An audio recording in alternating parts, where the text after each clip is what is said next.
Isto caiu aqui, então eu voltei. Então vamos começar. Definitivamente, boa noite para quem está chegando aí. A gente está de volta aqui hoje para fazer essa live a respeito do capítulo 5 do livro Pedagogia Diferenciada. O capítulo 5 vai falar dos dispositivos de individualização dos percursos de formação.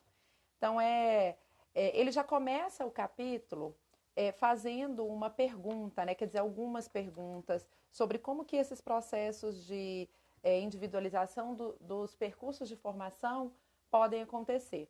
Então, ele começa perguntando o que é exatamente um percurso de formação, né?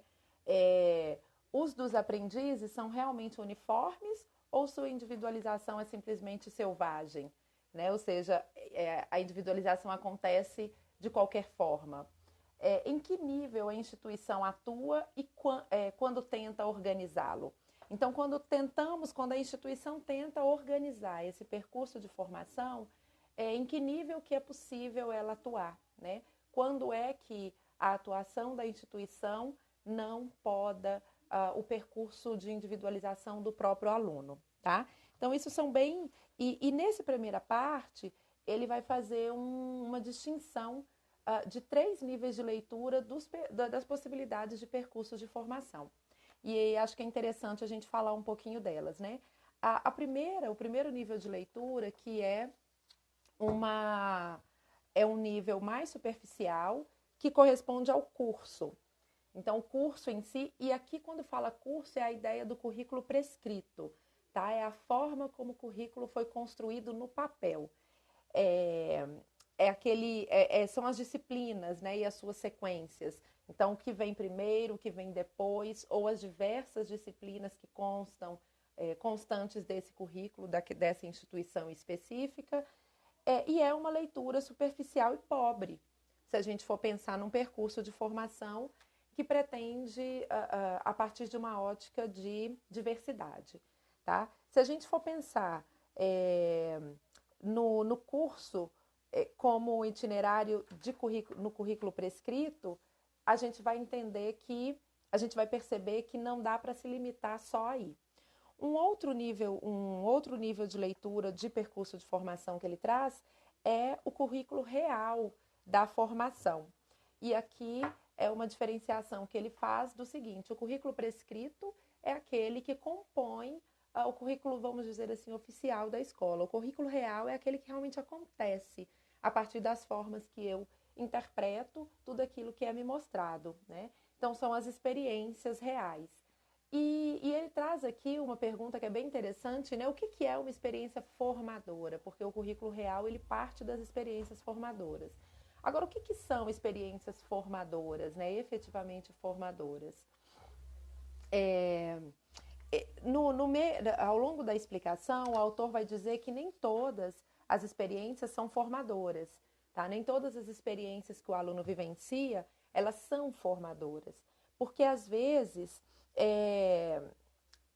um grupo de alunos está vivenciando a mesma experiência, mas eles têm interpretações diferentes. E uma experiência formadora real, ela precisa ser uma experiência de construção para aquela pessoa, né? Ela precisa ser uma experiência que nos leve a refletir e criar em cima dessa experiência.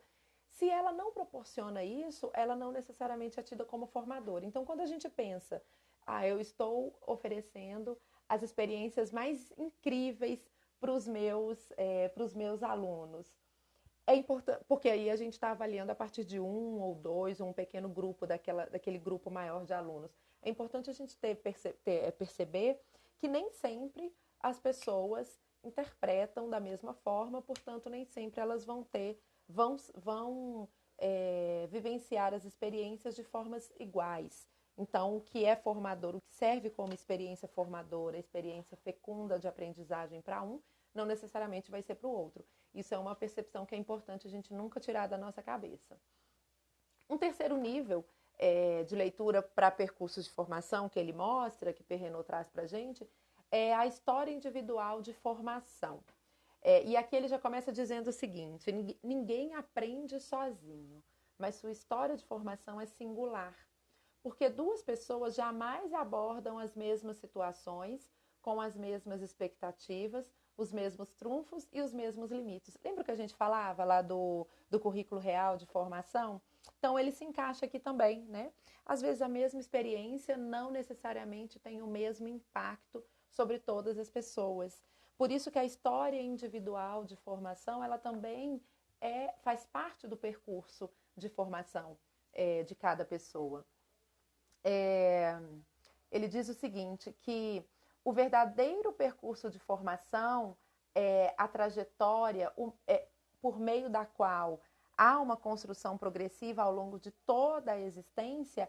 É isso que a gente está dizendo de história individual. É esse o olhar que a gente tem que ter. Não podemos esquecer que a sequência de transformações que nós vivenciamos diariamente e ao longo da nossa vida como um todo, nos diferencia muito o nosso olhar para cada acontecimento da nossa vida. Isso não é diferente nas nossas relações com o aprender, tá? Então é bem interessante a gente estar sempre, como professor, estar sempre atento a isso, porque às vezes a gente parte da ideia de que se meia dúzia dos meus alunos estão aprendendo da forma como eu coloco a aula para esse aluno, todos os outros alunos têm que ter experiências semelhantes e não necessariamente. E aqui mais à frente ele vai dizer sobre a individualização, né? O que é processos de individualização? Ele vai dizer que é o seguinte, uma individualização de fato, ela pode ser analisada em vários níveis e apresenta para a gente alguns níveis aqui. Em uma mesma coletividade, nem todos os indivíduos pertencentes à mesma faixa etária seguem necessariamente o mesmo curso. Olha só, não é porque todos fazem parte da mesma faixa etária que a gente vai ter um cronograma definido e inflexível, porque esse grupo faz parte daquela faixa etária onde temos que ensinar determinada coisa. Isso é uma questão que a gente precisa considerar.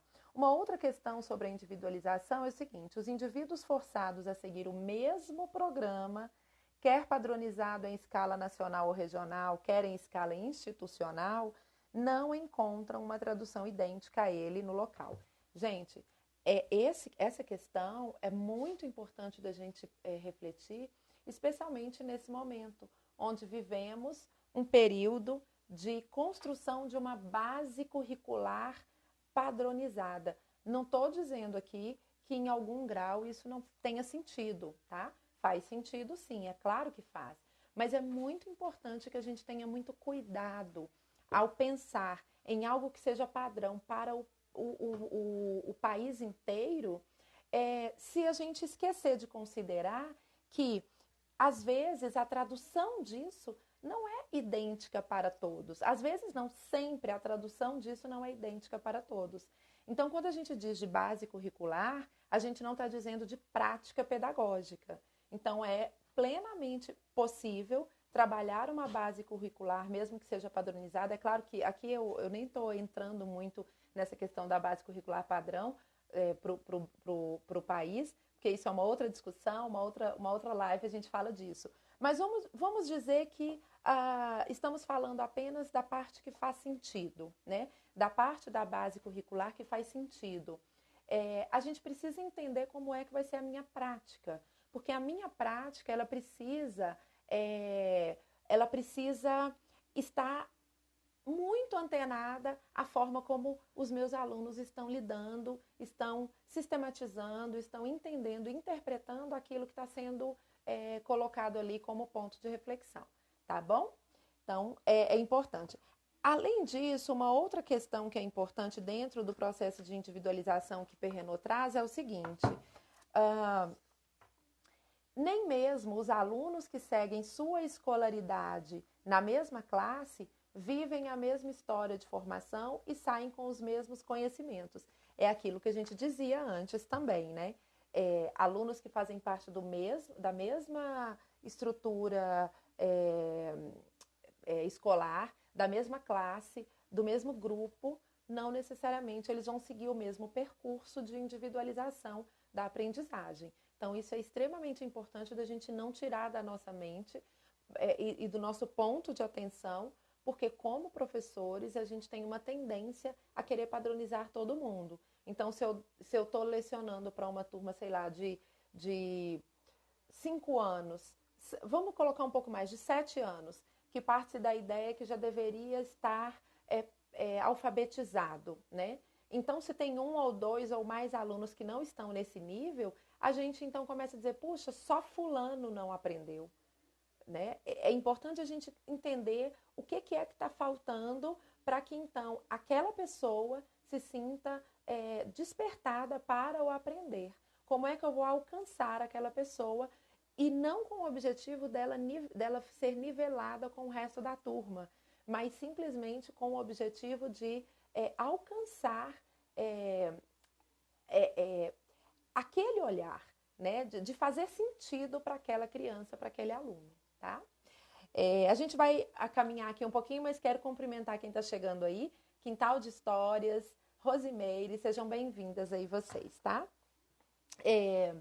E aí, um outro processo de individualização que ele coloca é a individualização impensada. Então, primeiro falamos da individualização de fato, agora da individualização impensada. E ele vai colocando o seguinte, se a diferenciação está sempre presente, porque eu acabei de dizer lá que independente dos processos que são colocados, a diferenciação ela faz parte do meu olhar, né? Eu olho diferente para determinado objeto, diferente das outras pessoas. O meu olhar é diferente de qualquer outra pessoa que está comigo. E cada um de nós temos olhares diferenciados. Então, se a diferenciação ela está sempre presente, por que é tão difícil dominá-la? Por que é tão difícil de apresentar propostas de formas diversas para que então a gente consiga alcançar o momento em que aquele aluno vai aprender, né? O momento em que aquele aluno vai encontrar sentido no que eu estou dizendo. E aí ele vai dizendo o seguinte, ó, provavelmente porque não é pensada como tal. Então a gente não pensa diferenciação como algo sempre presente. A gente pensa a diferenciação como uma aula diferente. Então, eu dou a aula 365 dias no ano, mas 5 dias no ano vai ser o dia que eu diferencio a minha aula, que eu deixo a minha aula um pouco mais diversa, um pouco mais que faça um pouco mais de sentido para o meu aluno. Eu preciso pensar a diferenciação como algo sempre presente, como algo que tenha que estar presente o tempo todo, tá? Se há uma outra parte que ele diz, e aí é um parágrafo todo que é bem interessante e faz a gente refletir, olha só. Se a organização escolar admitisse abertamente que a diversificação efetiva dos percursos de formação ocorre amplamente na interpretação dos textos, na negociação com os alunos, com os pais e os colegas, na realização de todo tipo de projetos pessoais, de formação, na diversidade das intenções, dos valores e das relações com o saber dos formadores e dos formandos, ela deveria reconsiderar seus modos de incitação e de controle. Se quisesse ser realista, deixaria de preparar os programas de maneira obsessiva e passaria a interessar-se pelo trabalho de interpretação e de transposição didática, o que mudaria radicalmente a gestão das instituições de formação. Gente, esse parágrafo, ele é brilhante. Se a gente acabar esse processo de lives aqui, eu acho que a gente já disse tudo o que era preciso dizer. Porque, às vezes, nós estamos aqui na quinta live e o tempo todo a gente se questiona. Se a gente sabe o que deve ser feito, por que a gente não faz, né? Se eu sei como deve ser, por que eu não faço dessa forma? Então, eu acho que esse parágrafo ele traz muito essa resposta, né? Dizendo, olha, se a organização escolar entendesse que esse processo de diferenciação tem que se dar o tempo todo, tem que estar presente o tempo todo, realmente teria que se pensar em toda a estrutura de formação que aí está. É o que eu chamo de quebra de paradigma. Se a gente não estiver preparado e disponível, disposto a fazer essa quebra de paradigma, não vai adiantar, tá? E aí é claro que aqui a gente vai lá para a instituição de formação do professor, no caso as universidades. Ah, Adriana, então eu só preciso diferenciar o meu processo pedagógico se depois que a minha faculdade fizer levar a diferenciação para o nosso currículo?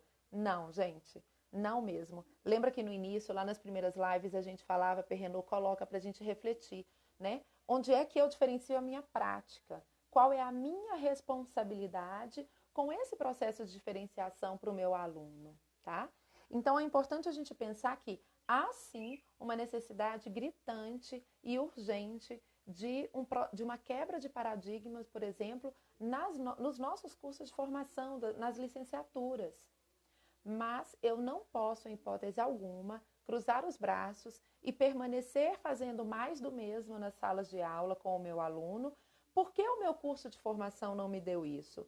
Eu posso buscar uma formação diferenciada, eu posso abrir espaço para grupos de conversa, para estar aqui, por exemplo, nesse momento, fazendo esse processo de reflexão, para leituras de livro, para testes. Então, é possível fazer isso. Só que eu preciso o quê? Querer. Eu preciso me dispor. Só que para se dispor, eu preciso quebrar paradigmas. E quebrar paradigmas pressupõe mais trabalho. Então, a pergunta aqui é: eu estou disposta a trabalhar mais? Tá? Então, acho que isso é uma pergunta que vale nesse momento. Bom, fechando aspas, vamos voltar aqui. Ainda já no um segundo tópico que ele vai trabalhar aqui é a questão sobre dominar a individualização em vários níveis sistêmicos, né, em vários níveis do sistema. E ele começa distinguindo, então, 3 níveis de organização nos quais podem ocorrer a individualização dos percursos de formação, tá? O primeiro nível é o nível do plano de formação. Então, ele vai dizer o seguinte no que diz respeito ao plano de formação. O ideal seria como que a gente cria um bom plano de formação? E isso seja em nível institucional, seja em nível... Desculpa, gente, aqui em Belo Horizonte é feriado e hoje eu dei uma descansada boa e acaba que eu estou meio sonolenta. Perdão. Mas vamos lá. No que diz respeito ao plano de formação, mesmo que seja, mesmo, falando em nível de instituição ou pessoal, né, a construção do meu processo de formação individual, o ideal seria o quê? Fazer um balanço das competências ao longo de toda a nossa formação, né, de tudo que a gente já estudou, dos cursos que fizemos, das disciplinas que já vimos, das reflexões já construídas. E aí, fazer um processo de revisão disso tudo, e aí sim, com base nessa revisão, com base nesse novo processo,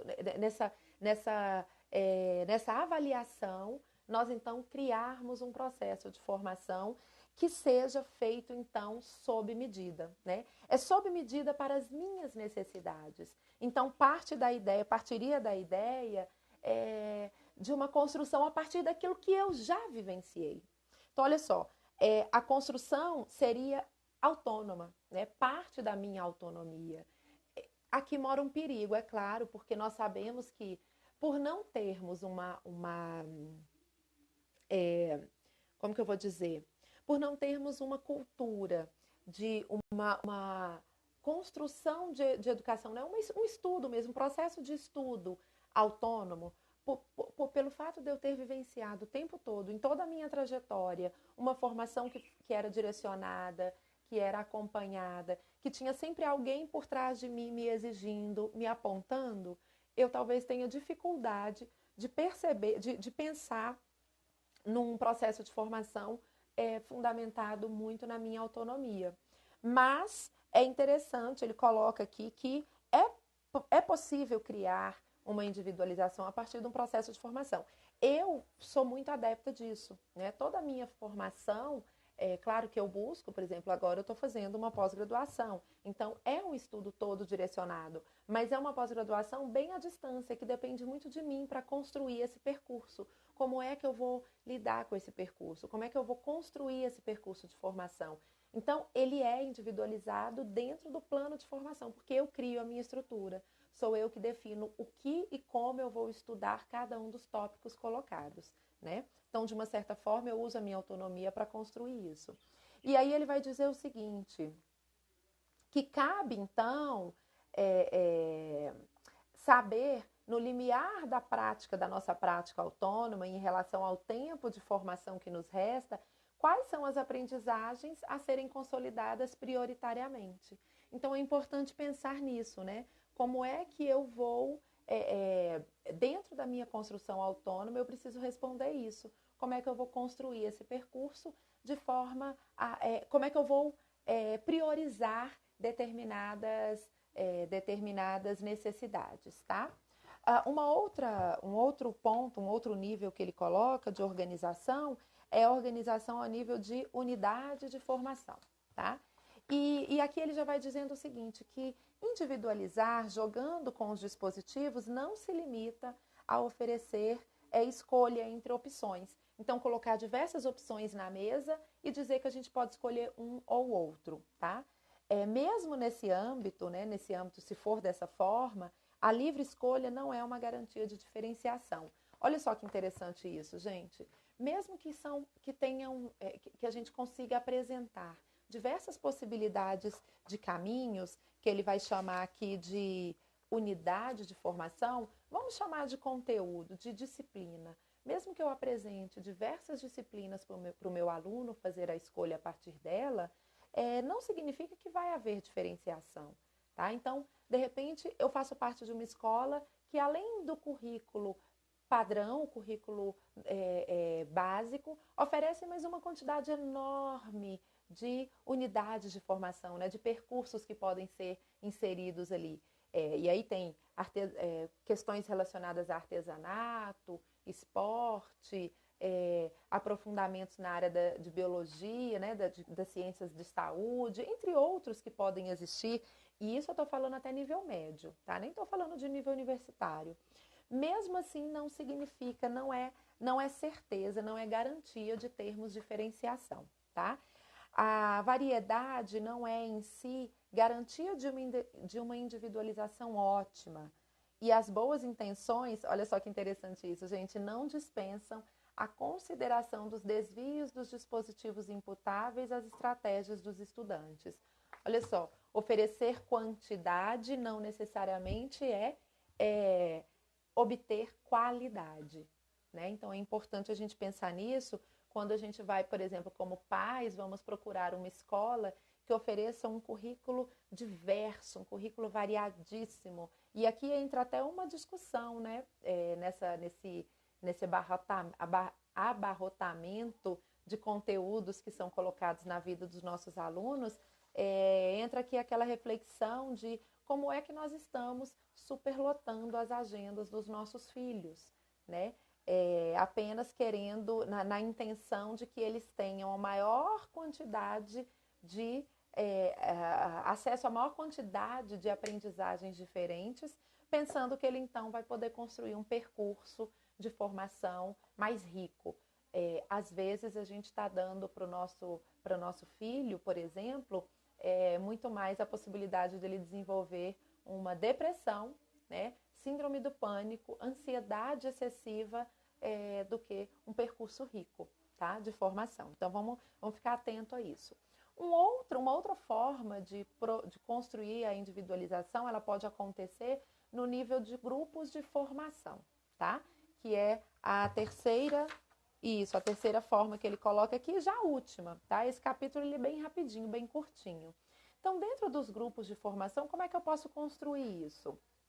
É importante pensar, e aqui eu acho que a gente retoma o início da live de hoje, né, para falar dos grupos de formação, que não necessariamente reunindo pessoas por grupos de interesse, a gente possibilita a individualização, tá? Olha só o que ele diz aqui, ó, sobre a tarefa do formador. Cabe aos formadores utilizar todos os graus de liberdade que o conteúdo programático e a situação permitem para diferenciar, ou seja, para fazer com que cada aprendiz seja constantemente ou pelo menos com muita frequência, confrontado com as situações didáticas mais fecundas para ele. Então,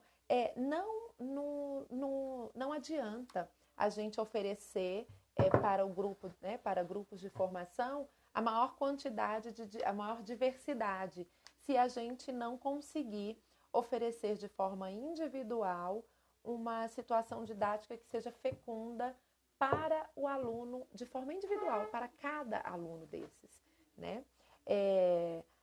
E ele vai dizendo umas outras questões em relação aos formadores, ou seja, ao professor, que é bem interessante quando fala de grupo de formação, o seguinte: os formadores, eles têm credos diferentes, né? Nós temos crenças diferentes. Uns gostariam de ter somente relações duais, né? Relações mais curtinhas, mais individuais, ou seja, só ele e um aluno. Porque ele parte da ideia que um grupo é uma fatalidade, né? Que um grupo vai transformar aquele processo em algo muito bagunçado. Já outros formadores, outros professores, ao contrário, eles consideram que o grupo é um recurso de formação mútua, onde um ensina, onde todos ensinam e todos aprendem, né? É interessante essa proposta, porque se a gente consegue abrir esse espaço de produção de conhecimento em rede, é uma situação ideal. Não significa que essa situação ideal seja interessante para todos. Tá? Às vezes, dentro daquele grupo de formação, nós temos uma pessoa ou pouca, né, um grupo menor de pessoas que não perceba, que não consiga alcançar experiências fecundas de aprendizagem dentro de um grupo, tá? Então, isso também precisa ser considerado. Da mesma forma que é difícil para alguns estudarem sozinhos, criando percursos completamente individualizados a partir do seu percurso particular, para outros o grupo também não ajuda muito, tá? Percursos mais coletivos também não ajudam. E há também, além disso, quando ele fala do grupo, é que o ideal de um professor dentro de um grupo de formação é possibilitar aqueles formandos, né, aqueles alunos, aqueles educandos que estão ali, uma autonomia muito grande, onde eles dizem, né, eles dirigem o carro, né? E o professor é o quê? O professor é a pessoa que vai abastecendo, que vai buscando, que vai organizando as direções, que vai alinhando as pontas. Mas o papel de protagonista num grupo de formação precisa ser do aluno, precisam ser os alunos como protagonistas. O fato é que muitas vezes nós, como professores, eu já falei isso aqui em outras lives, temos o ego muito inflado. Então, perceber que nós não somos os protagonistas do processo, às vezes incomoda. E aí partimos para a tendência de podar, né? Podamos o nosso aluno e pedimos que a atenção esteja voltada só para a gente. Então é importante a gente também ter atenção com isso, né? E isso, gente, independe da idade do nosso aluno. Às vezes, grupos de crianças muito pequenas, elas estão dando o direcionamento que talvez seria o mais acertado para elas, mas nós, do alto do nosso pedestal, saber incontestável, dizemos não, não é isso que é para fazer, é indo para cá. Quem assistiu a live de segunda comigo deve lembrar o texto que eu li, né, sobre a flor vermelha com caule verde, né? Quantas vezes os nossos alunos querem desenhar um jardim super colorido e nós limitamos a flores vermelhas com caule verde, para não perder o nosso pedestal, para não perder a nossa coroa de protagonista. Então, esse finalzinho é mesmo um convite, né, a pensar, refletir qual que está sendo o nosso papel dentro dessas várias possibilidades de individualização do percurso de formação de cada um dos nossos alunos, tá? E aí, para terminar mesmo o conteúdo, eu vou ler aqui uma frase que o Perrenot ele já vai terminando esse capítulo dizendo isso. Individualizar os percursos de formação não consiste em isolar os estudantes, em separá-los uns dos outros. Cada um pode seguir sua trajetória trabalhando em um grupo.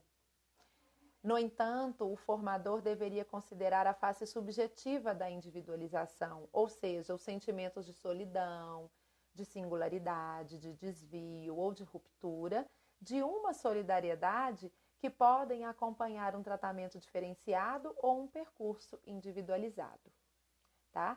É muito importante a gente se colocar nesse lugar da reflexão o tempo todo, para que a gente não vá não seja nem 8 nem 80, mas para que a gente encontre um caminho que esteja mais próximo, para que os alunos não fiquem, para que a gente não atenda só uma beirada ou só a outra, mas que passando aqui pelo meio a gente consiga atender a todos, a gente consiga trazer todos, a gente consiga possibilitar experiências fecundas de aprendizagem a todos.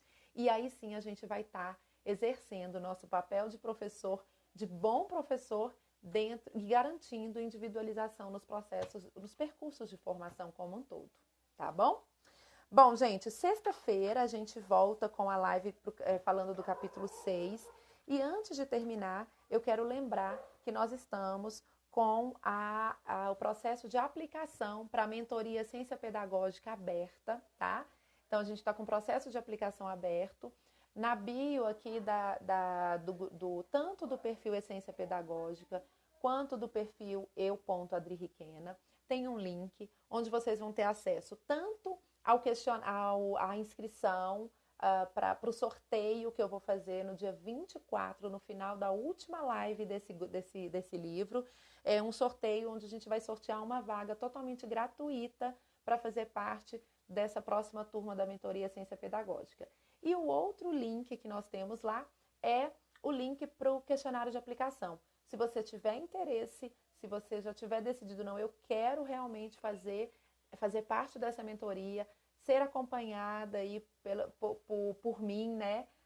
Ser acompanhada aí por mim ao longo desse segundo semestre até dezembro. Então, preencha o questionário de aplicação, tá? O link lá na bio, para que você consiga entrar no processo de avaliação. E aí, até o dia 24, eu vou te dar o retorno sobre isso, se você foi selecionado ou não dentro do questionário de aplicação, para que então você dê prosseguimento na sua inscrição. E no dia 30 de agosto, nós começamos o primeiro encontro da turma 2